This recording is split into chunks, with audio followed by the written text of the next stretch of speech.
Hello dear students, welcome back to Gudaria pharmacy. तो बच्चों कैसे हो आप सभी? आई होप सभी ठीक होगे, सभी हेल्दी होगे और सभी की स्टडी अच्छी चल रही होगी।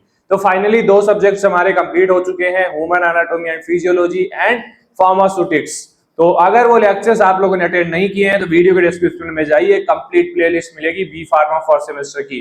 तो स्टेप बाय स्टेप सभी सब्जेक्ट्स को कवर कीजिए। आज के लेक्चर में हम स्टार्ट करने जा रहे हैं फार्मास्यूटिकल एनालिसिस। थोड़ा सा हार्ड लगता है बच्चों को, लेकिन भाई जब हमने फार्मास्यूटिक्स से एचएपी दोनों को आसान तरीके से आपको समझाया है तो क्या इसको नहीं समझाएंगे? इसको भी बिल्कुल उसी अंदाज में समझाने वाले हैं।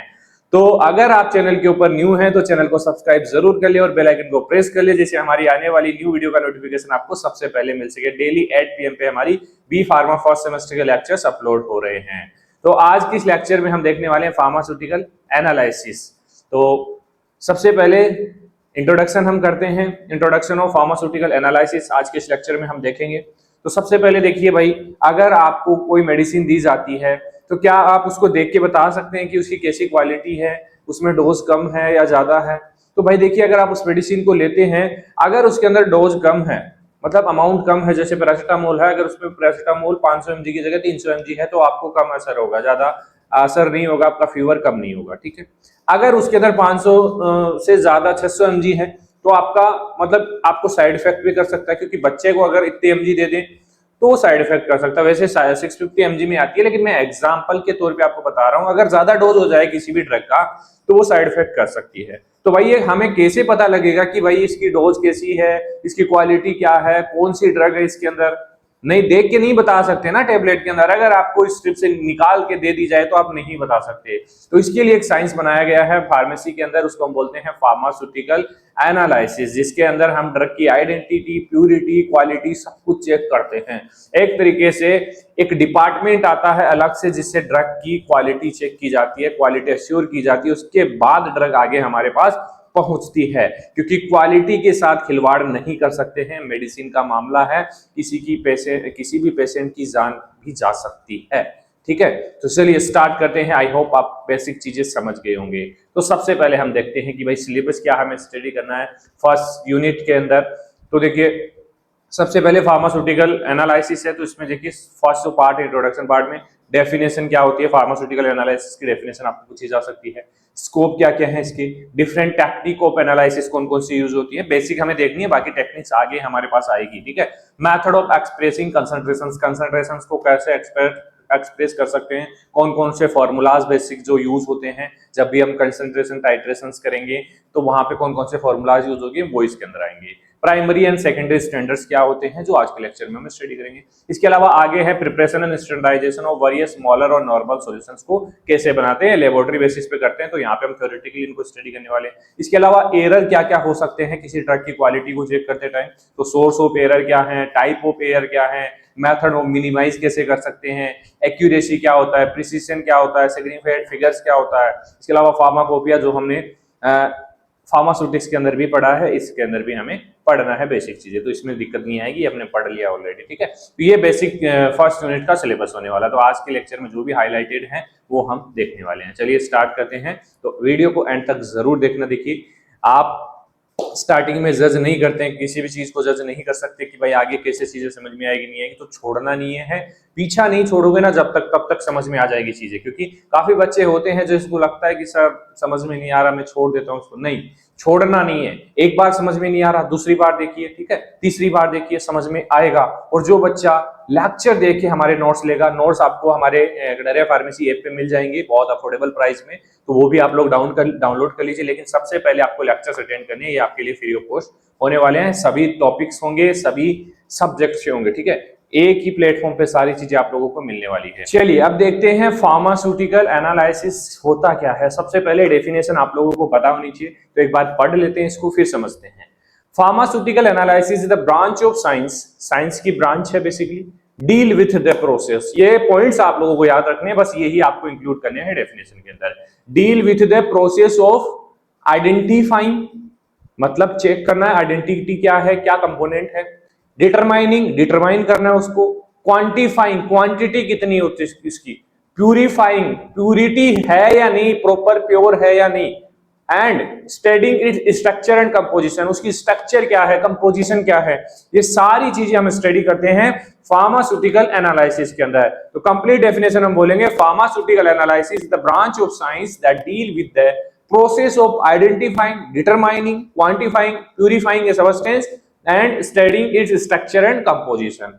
तो एग्जांपल ले लीजिए छोटा सा कि भाई पैरासीटामोल आपको दे दी जाए, उसका एनालिसिस हमें करना है, तो एनालिसिस में क्या करेंगे, सबसे पहले देखेंगे कि उसका अपीयरेंस कैसा है, फिजिकल प्रॉपर्टीज क्या है, केमिकल प्रॉपर्टीज क्या है, उसके बाद देखेंगे कि एक्चुअल में पैरासीटामोल टेबलेट है या नहीं, तो मतलब डिटरमाइन करेंगे, उसको आइडेंटिफाई करेंगे, ठीक है। उसकी स्ट्रक्चर कैसी है वो देखेंगे, उसका कंपोजिशन क्या क्या है वो देखेंगे हम, उसके बाद उसकी क्वांटिटी चेक करेंगे कि भाई उसका वेट एक्चुअल में 500 mg है या नहीं, ठीक है। उसके बाद देखेंगे वो प्योर है या नहीं। तो ये सारे काम इंक्लूड किसके अंदर होते हैं भाई, फार्मास्यूटिकल एनालिसिस के अंदर। समझ में आई, डेफिनेशन याद कर लेना, 2 मार्क्स में पूछी जा सकती है। चलिए, in simple word, science of finding what it क्या है और कितना है, मतलब कोई सब्सटेंस दिया है, वो क्या है, उसकी आइडेंटिटी क्या है और कितना अमाउंट है वो, ये सिंपली हम फार्मास्यूटिकल एनालिसिस के अंदर पढ़ते हैं कि एक सब्सटेंस क्या है और उसकी क्वांटिटी कितनी है। बाकी हिंदी में इंग्लिश डेफिनेशन देख लीजिए, फार्मास्यूटिकल एनालिसिस विज्ञान की वह शाखा है जिसमें दवा या रसायन की पहचान, आइडेंटिटी और उसकी मात्रा कितनी है और उसकी प्यूरिटी की जांच की जाती है बेसिकली, ठीक है। आसान भाषा में ये विज्ञान है जो बताता है कि ये क्या है और कितना है। कोई भी कंपाउंड आपको दिया जाएगा, भाई पता करना है ये क्या है। मान लो पैरासीटामोल की गोली पत्ते से निकाल के आपको दे दी जाए, तो असली एक्चुअल एनालिसिस तो तभी होगा ना जब बता दिया जाए आपको कि पैरासीटामोल है, तब तो आपको सारी चीजें पता, आप कहीं से भी निकाल लोगे ना। लेकिन जब आपको एक सैंपल दिया जाए, उसको एनालिसिस करना है कि भाई पहले तो ये कंपाउंड क्या है, एक्चुअल में पैरासीटामोल है या नहीं, उसके बाद उसकी स्ट्रक्चर क्या है, वहां से आपको पता चलेगा हाँ भाई ये तो पैरासीटामोल है। उसके बाद हम देखेंगे भाई एक्चुअल में इसमें 500 mg है या नहीं, उसके बाद देखेंगे ये प्योर है या नहीं। ये चीज होती है फाइनली एनालिसिस के अंदर। आई होप आप लोग समझ गए होंगे। चलिए नेक्स्ट देखते हैं, स्कोप क्या क्या है इसके, भाई कहां कहां यूज किया जाता है बेसिकली इसको। सबसे पहला देखिए, ड्रग क्वालिटी कंट्रोल मेन है, इंपॉर्टेंट है। ड्रग की क्वालिटी और जो भी मटेरियल्स यूज होते हैं ड्रग को बनाने के लिए, उनकी क्वालिटी को चेक करने के लिए raw material and final product तक, मतलब रॉ मटेरियल जिससे मेडिसिन बनती है, उसके अलावा जब फाइनल बन जाता है प्रोडक्ट, उन तक मतलब हमारी क्वालिटी चेक की जाती है ड्रग, उसके बाद मार्केट के अंदर आती है, तो उसको बोलते हैं ड्रग क्वालिटी कंट्रोल के अंदर फार्मास्यूटिकल एनालिसिस बहुत बड़ा इंपॉर्टेंट इसका रोल होता है। अलग से डिपार्टमेंट बनाए जाते हैं इंडस्ट्री के अंदर।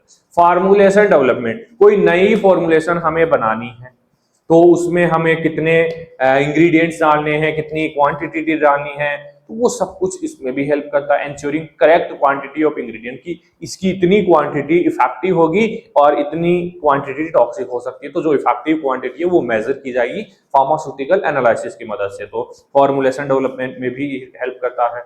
Regulatory requirements compulsory for approval of drug, भाई ड्रग तभी अप्रूव होगी जब वो फार्मास्यूटिकल एनालिसिस से quality control, quality assurance department से पास होके आएगी, टेस्टिंग पास होके आएगी, तभी ड्रग को अप्रूवल मिलेगा, ठीक है। उसके बिना अप्रूवल नहीं मिलेगा। तो रेगुलेटरी रिक्वायरमेंट्स के अंदर भी रिक्वायरमेंट होती है।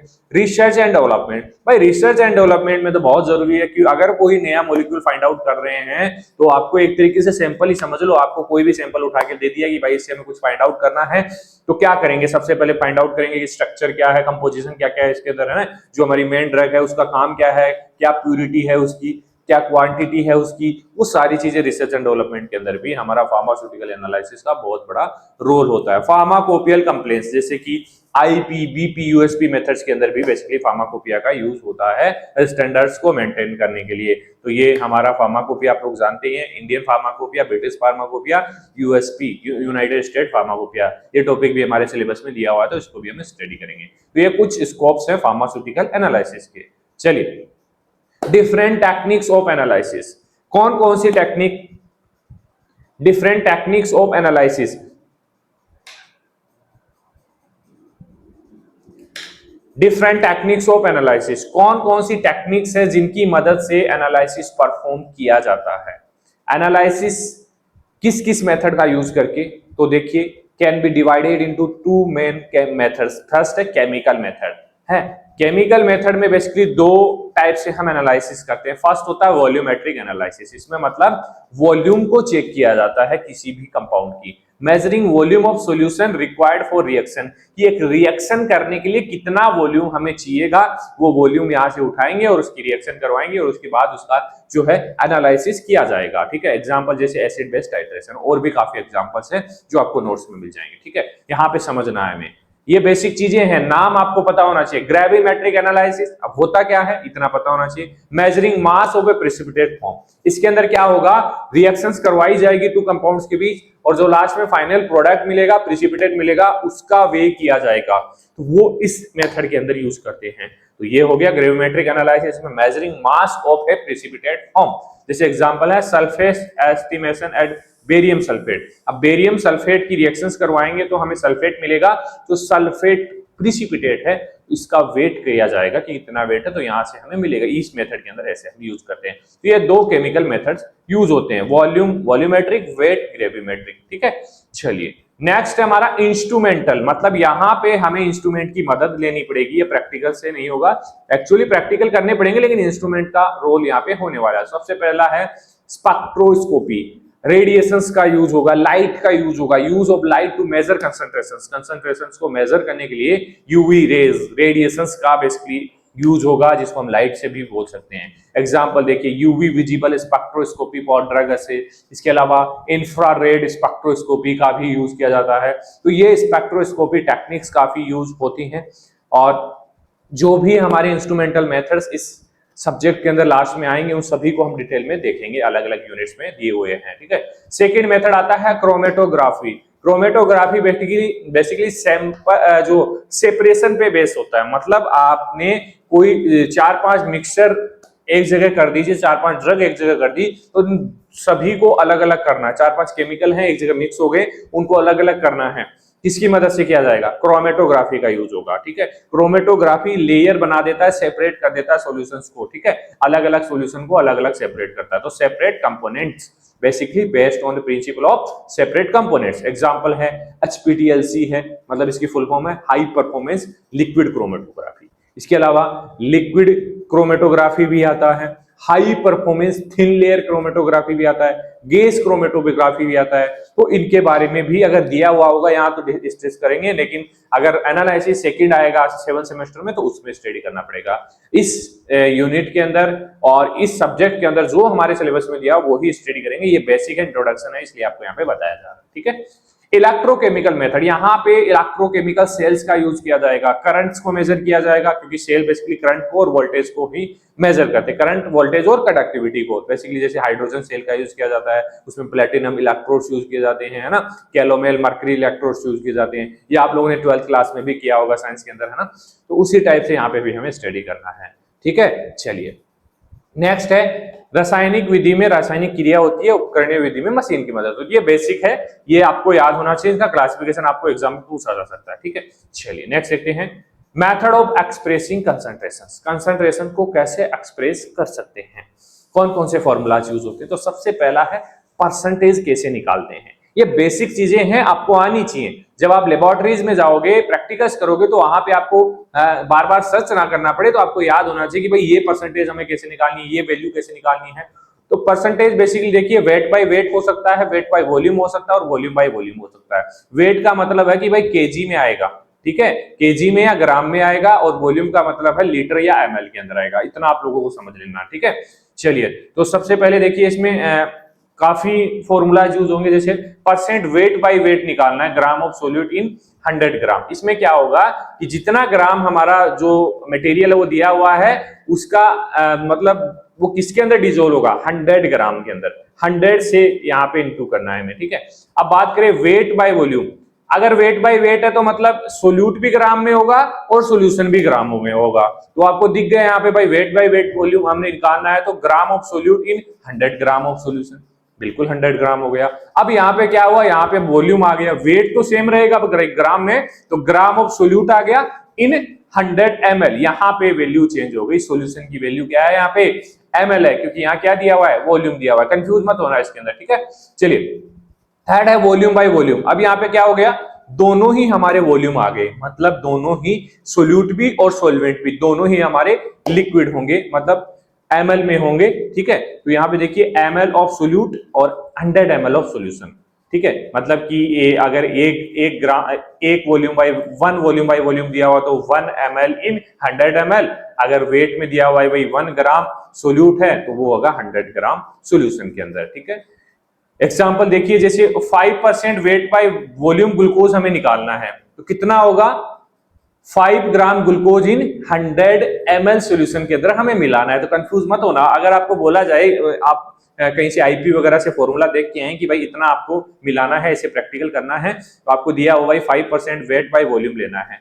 तो वेट बाय वॉल्यूम दिया हुआ तो क्या मतलब है, 5% तो मतलब 5 ग्राम लेना है और वॉल्यूम मतलब 100 ml के अंदर मिलाना है। अगर यही वेट बाय वेट होता तो 5 ग्राम इन 100 ग्राम के अंदर मिलाना है। समझ गए, इजी है।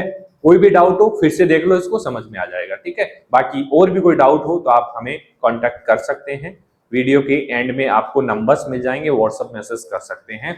बाकी अभी तक आपने एप्लीकेशन ज्वाइन नहीं किया है, एप्लीकेशन डाउनलोड नहीं किया, कर लीजिए। और टेलीग्राम का लिंक आपको वीडियो के डिस्क्रिप्शन में मिलेगा, टेलीग्राम को भी ज्वाइन कीजिए। सबसे ज्यादा जो इंपॉर्टेंट इन्फॉर्मेशन है हमारी टेलीग्राम पे आती है, ऑफर वगैरह जो आते हैं ऐप के ऊपर वो भी टेलीग्राम के अंदर ही देखने को मिलेंगे। चलिए नेक्स्ट है मोलरिटी। मोलरिटी को बेसिकली कैपिटल एम से डिनोट करते हैं। किससे डिनोट करते हैं, कैपिटल एम से डिनोट करते हैं। इसका फॉर्मूला कैसे, इसकी डेफिनेशन आपको पता होनी चाहिए, ये भी 2 मार्क्स में पूछा जा सकता है। Number of mole of solute in litre of solution, मतलब कि जो सोल्यूट है जिसको हमें सॉल्यूशन के अंदर मिलाना है उसका नंबर ऑफ मोल कितना है, मोल कितना है, और जो हमारा 1 लीटर सॉल्यूशन के अंदर हमें मिलाना है। ठीक है, number of mole of solute in 1 litre solution, 1 litre solution के अंदर कितने नंबर ऑफ मोल प्रेजेंट है सोल्यूट के, उसको हम बोलते हैं मोलरिटी। फॉर्मूला देखिए कैसे निकालते हैं मोलरिटी, मोल ऑफ सोल्यूट, कितने मोल है सोल्यूट के और वॉल्यूम कितना है सॉल्यूशन का। अगर ये दोनों वैल्यू दी हुई है आप लोगों को तो इजीली आप लोग कैलकुलेट कर पाएंगे। ठीक है, वैल्यू देखिए, एग्जांपल देखिए, 1 मोलर NaCl हमें निकालना है, तो 1 मोलर NaCl में बेसिकली क्या होगा कि 58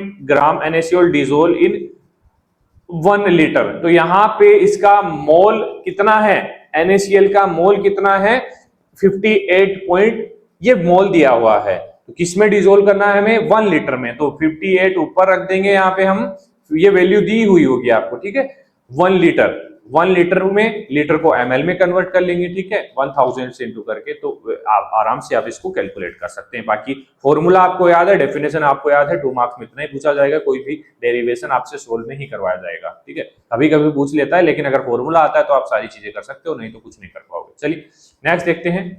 नेक्स्ट है मोलैलिटी।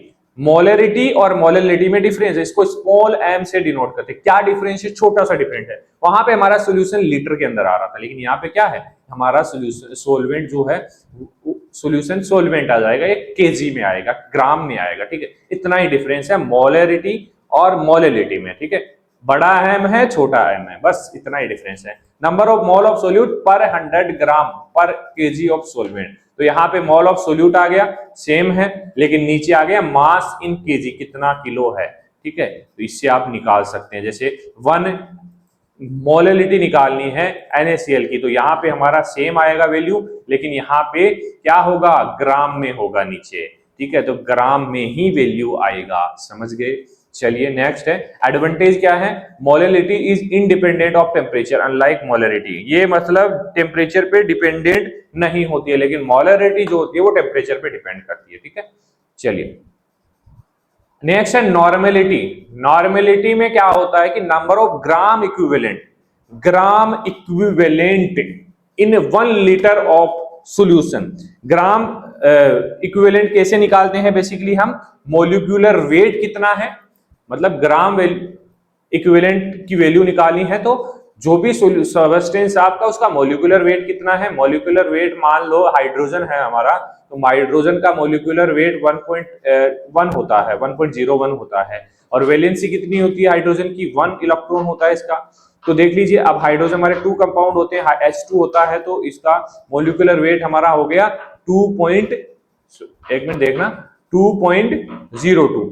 तो हम यहाँ पे क्या निकाल लिया, वैलेंसी माइनस मोलिकुलर वेट, तो 1.2 कुछ आ गई वैल्यू हमारी इक्विवेलेंट वेट। अब यहाँ पे वेट ऑफ सोल्यूट कितना है, 1 नॉर्मल है, तो वेट ऑफ सोल्यूट हमें पता है कि मोलर वेट कितना है कि भाई 49 ग्राम दिया हुआ आपको, ठीक है। अब लीटर, नीचे लीटर ऑफ सॉल्यूशन और यहाँ पे हमने इसका इक्विवेलेंट वेट निकाल लिया, तो ये फॉर्मूला यूज होगा। फॉर्मूला आपको इजीली याद हो जाएगा, वेट ऑफ सोल्यूट इन ग्राम और equivalent weight into volume of solutions, ठीक है। तो ये फॉर्मूला देख लीजिए, बाकी फॉर्मूला ज्यादा नहीं पूछे जाते हैं इक्वेशंस, फॉर्मूला आपको याद होना चाहिए, डेफिनेशन आपको, ये 2 मार्क्स के लिए इंपॉर्टेंट होता है। नेक्स्ट है पार्ट्स पर मिलियन और पार्ट्स पर बिलियन में कैसे निकाले भाई, use for very dilute solution, बहुत ज्यादा डाइल्यूट सॉल्यूशन है उसके लिए यूज होता है रेयर कंडीशन में, ठीक है। 2 फॉर्मूला होते हैं, पार्ट्स पर मिलियन के लिए mass of solute upon mass of solution into 10 की पावर 6, अगर पार्ट्स पर बिलियन में निकालना है तो 10 की पावर 9 आएगा। ये फॉर्मूला आपको याद रखने हैं, इसका ज्यादा रोल नहीं है। फ्लोराइड कंटेन वाटर 1 पार्ट्स पर मिलियन, तो मास कितना है और मास ऑफ सॉल्यूशन कितना है, कि सोल्यूट कितना मिला रहे हैं उसका कितना वेट है और सॉल्यूशन का कितना वेट है, दोनों को भाग देंगे और 10 की पावर 6 से इनटू कर देंगे, वही उसकी वैल्यू आ जाएगी। ये सिंपल है मेथड ऑफ एक्सप्रेसिंग कंसंट्रेशंस, ये आपको याद कर लेने हैं, इनकी डेफिनेशन और इनका फॉर्मूला, सब काम हो जाएगा, ठीक है, टेंशन नहीं लेना। प्राइमरी एंड सेकेंडरी स्टैंडर्ड्स बहुत अच्छा है, क्वेश्चन बनता है 5 मार्क्स में और 2 मार्क्स में भी पूछे जाते हैं। प्राइमरी स्टैंडर्ड्स की बात करें तो हाईली प्योर जो कंपाउंड होते हैं, स्टेबल होते हैं, नॉन हाइग्रोस्कोपिक होते हैं, मतलब वाटर के साथ भी इजीली रिएक्ट नहीं करते हैं, नॉन मोलिकुलर वेट, इनका मोलिकुलर वेट हमें पता होता है, इजी टू वे, इनको इजीली वे कर सकते हैं। मतलब अगर प्राइमरी स्टैंडर्ड से हमें कोई सॉल्यूशन बनाना है तो हम इजीली वे करके मिक्स करके बना सकते हैं, इतना सिंपल होता है प्राइमरी स्टैंडर्ड, ठीक है। प्योर होगा, कोई भी इंप्योरिटी नहीं आएगी, एग्जांपल जैसे ऑक्जेलिक एसिड है, पोटेशियम हाइड्रोजन पेथेलेट है, पोटेशियम डाइक्रोमेट है, ये बेसिकली प्राइमरी स्टैंडर्ड के अंदर आते हैं। अब बात करें जैसे मास्टर वजन होता है एकदम सही भरोसेमंद होता है हमारा ये प्राइमरी स्टैंडर्ड। स्टैंडर्ड एक तरीके से सॉल्यूशन मान लीजिए, एग्जांपल ऑक्जेलिक एसिड है, वो भरोसेमंद है, इसको हम डायरेक्ट वे करके हम उससे प्रैक्टिकल कर सकते हैं, उससे सॉल्यूशन बना सकते हैं।